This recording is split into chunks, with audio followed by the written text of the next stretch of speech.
So a lot of the first-time home buyers that we work with are an FHA loan.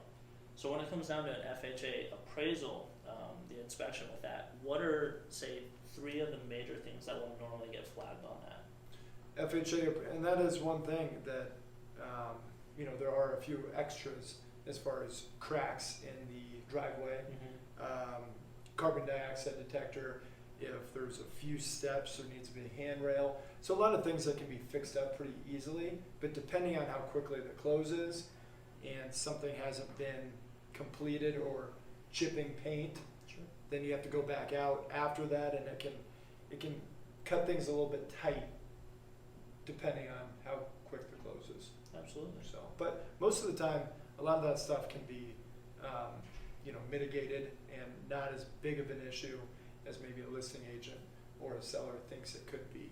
It's still solid financing.